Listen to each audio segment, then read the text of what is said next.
vandag ons 39ste veiling hier by Warmbad by die veemark.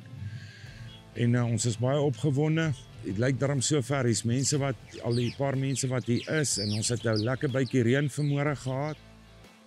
Ons het 'n paar nice billetjies op die veiling vandag, en hier's lekker jong aanteeldiertjies ook hierso beskikbaar. En ons is baie opgewonde oor ons A-grade en die C-grade, die slagvee wat hier is, en hier's 'n paar mooi speenkalertjies ook. Ek hoop hier kom nog 'n paar mense. En ek wil net vir almal sê, geniet julle dag, en dankie dat julle hier is.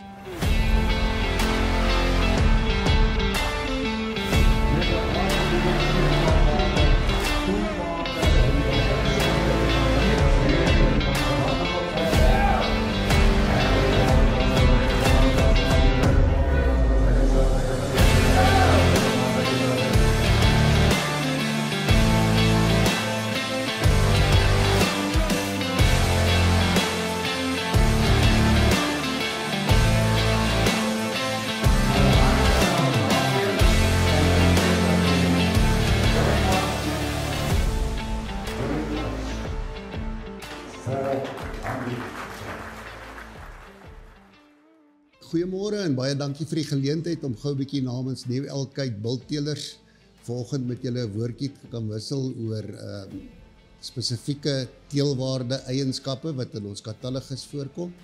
Die eerste een wat ek wil aanraak is kalwingsgemak. En kalwingsgemak is natuurlik baie belangrik ten opsigte van probleemvrye kalwings, en dit is ook noodsaaklik om die regte bulle te selekteer om by verse te sit, en jy wil ander tipe bul hê wat jy op jou koeie kan gebruik. Nou, wat ons moet voor versigtig wees by kalwingsgemak is dat ons nie te klein of te groot gaan nie, want al twee is ewe nadelig. Te klein kallertjies beteken dat ons kalvers produseer of in ons kudde inbring, waarvan die skelette nie baie of volledig ontwikkel is nie, en ek praat hier van bulle spesifiek wat 'n baie ligte geboortemassa het van in die 20 kilogramme, en dit kan in die toekoms veroorsaak dat ons sukkel met kalwings van volwasse normale bulle. En ons wil dit vermy, en die minder ervare kopers moet versigtig wees om na bulle te kyk wat as spesialis versbulle bemark word. Want hierdie bulle is geneig om baie klein te wees by geboorte, en hulle het ook swak groei na geboorte. En dit maak nie 'n positiewe bydrae tot kuddeverbetering. Die volgende eienskap wat ek wil aanraak is die melk van ons wat gereflekteer word in die katalogus. Ek dink die beginsel wat 'n mens net moet aanvaar is dat 'n koei wat min melk het, produseer 'n ondergemiddelde kalf. 'n koei wat genoeg melk het, produseer 'n gemiddelde kalf. 'n koei wat baie melk het, produseer 'n bogemiddelde kalf, maar 'n koei wat te veel melk het, kan ander negatiewe eienskappe bybring, soos laer opvrugbaarheid en swakker konstitusie en aanpassing en groter tussenkalfperiodes.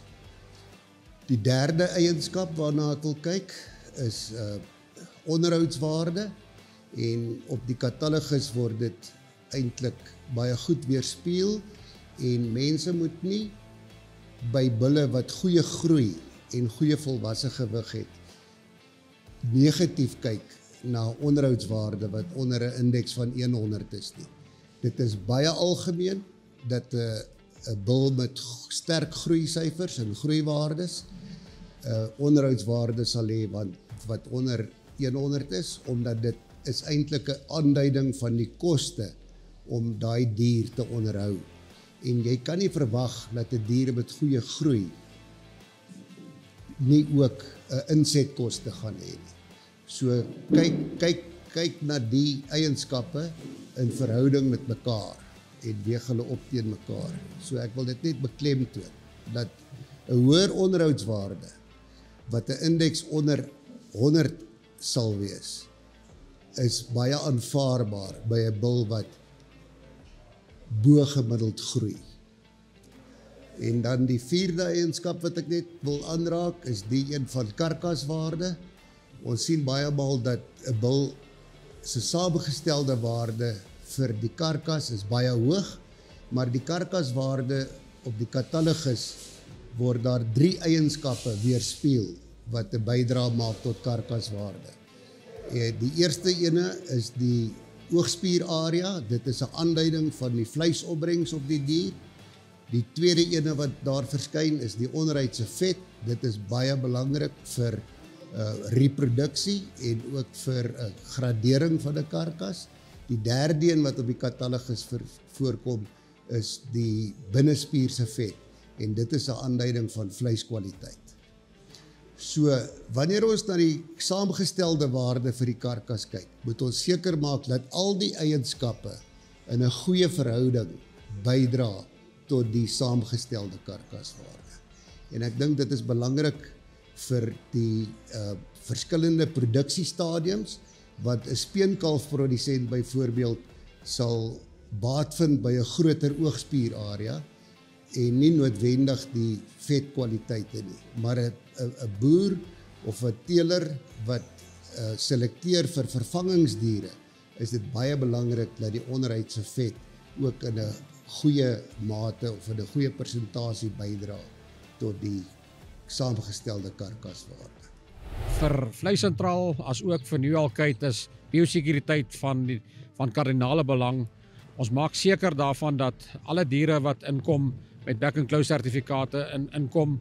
Ons maak seker dat die terrein skoon is. Ons maak seker dat alle voertuie skoon gespuit word, deur voetdippe inkom, mense stap deur voetdippe. Dit klink na goedjies wat miskien onbenullig is, maar ons doen dit en dit is deel van die sukses van wat ons het binne Limpopo. Hoekom ons op die oomblik boonbehalwe dat die DMA opgelig is by ons wat back and close aanbetref. So ons is baie seker daarvan om vir die mense die versekering te gee dat die diere wat hy vandag hier koop is getoets, is skoon gesertifiseer, word op die regte manier hanteer, trokke word gewas en skoon gemaak. En dan die volgende stap wat ons geneem het is op die slagvee gedeelte het ons die RFID's ingesit vir traceability. Voerkrale gebruik dit word gebruik in die slaglyne om seker te maak om 100% te bepaal van waar af kom elke bees. So New-Alkite is ook besig om te registreer as groep al hulle plase by RMIS te registreer. So hulle wil die biosekuriteit regtig ernstig opvat en ons as Vleissentraal is bly om saam met hulle in 'n vennootskap te wees rondom dit en opgewonde oor vandag se veiling, die 650 slagvee wat almal RFID's in het en wat almal met die RFID's oorgedra gaan word aan die nuwe eienaar toe. So vir traceability is hierdie veiling nou 100% reg en sowel as vir biosekuriteit 100% reg. Ons hoop dit gaan 'n lekker dag wees. Dankie julle.